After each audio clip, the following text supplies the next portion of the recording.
Hi, welcome to another short story reading session.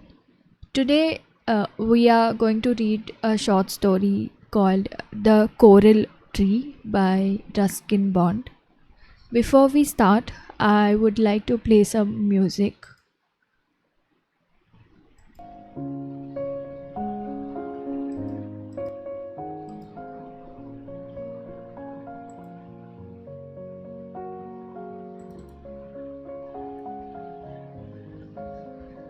So, this is the second short story from the book Collected Short Stories by Ruskin Bond. This story begins like this.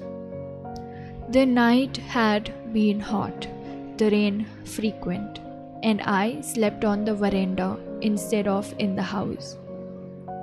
I was in my 20s and I had begun to earn a living and felt I had certain responsibilities.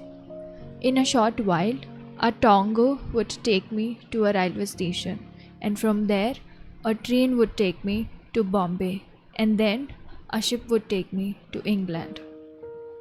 There would be work, interviews, a job, a different kind of life.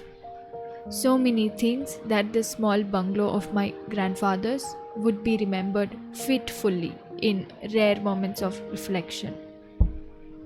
When I awoke on the veranda, I saw a grey morning, smelt the rain on the red earth, and remembered that I had to go away.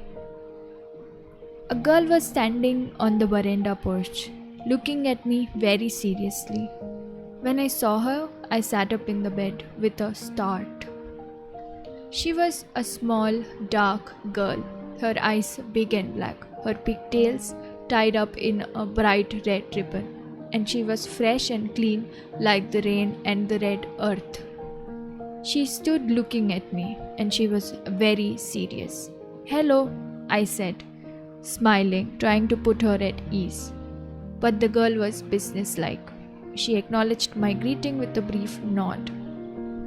"Can I do anything for you?" I asked, stretching my limbs. "Do you stay near here?" She nodded again. "With your parents?" With great assurance, she said, "Yes, but I can stay on my own." "You're like me," I said, and for a while I forgot about being an old man of 20.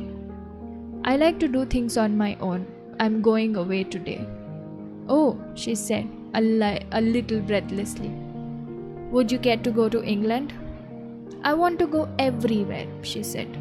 "To America and Africa and Japan and Honolulu." "Maybe you will," I said. "I'm going everywhere and no one can stop me." "But what is it you want? What did you come for?" "I want some flowers, but I can't reach them." She waved her hand towards the garden. "That tree, see?" The coral tree stood in front of the house, surrounded by pools of water and broken fallen blossoms. The branches of the tree were thick with the scarlet pea-shaped flowers. "All right," I said. "Just let me get ready." The tree was easy climb, and I made myself comfortable on one of the lower branches, smiling down at the serious upturned face of the girl. "I'll throw them down to you," I said. I bent a branch, but the wood was young and green, and I had to twist it several times before it snapped. "I'm not sure that I ought to do this," I said as I dropped the flowering branch to the girl. "Don't worry," she said. "Well, if you're ready to speak up for me, don't worry." I felt a sudden nostalgic longing for childhood and an urge to remain behind in my grandfather's house with its tangled memories and ghosts of yesteryear. But I was the only one left, and what could I do except climb coral and jackfruit trees? "Have you many friends?" I asked.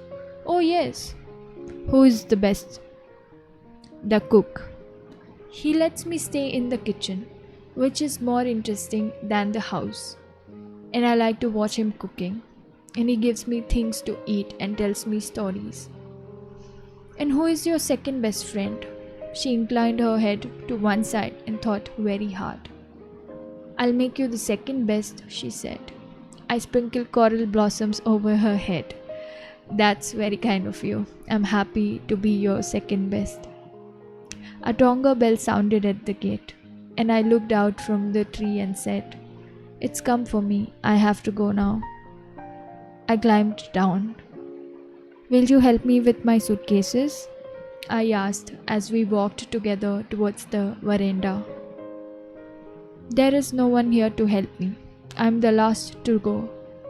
Not because I want to go, but because I have to. I sat down on the cot and packed a few last things in a suitcase.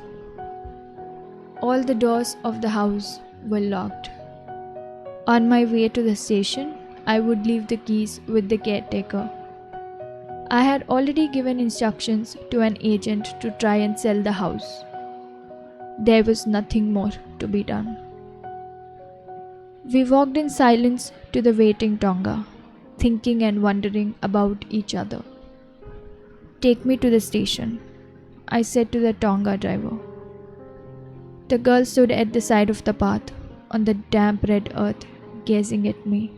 Thank you, I said. I hope I shall see you again. I'll see you in London, she said, or America, or Japan. I want to go everywhere. I am sure you will, I said. And perhaps I'll come back and we'll meet again in this garden. That would be nice, wouldn't it? She nodded and smiled. We knew it was an important moment. The tonga driver spoke to his pony, and the carriage set off down the gravel path, rattling a little. The girl and I waved to each other. In the girl's hand was a sprig of coral blossom.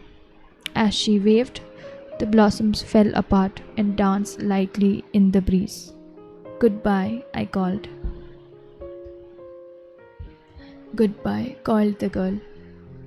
The ribbon had come loose from her pigtail and lay on the ground with the coral blossoms. I am going everywhere, I said to myself, and no one can stop me.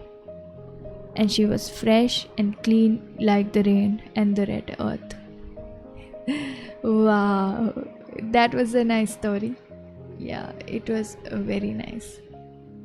And maybe tomorrow we'll read another story from the same book. And yeah, bye bye.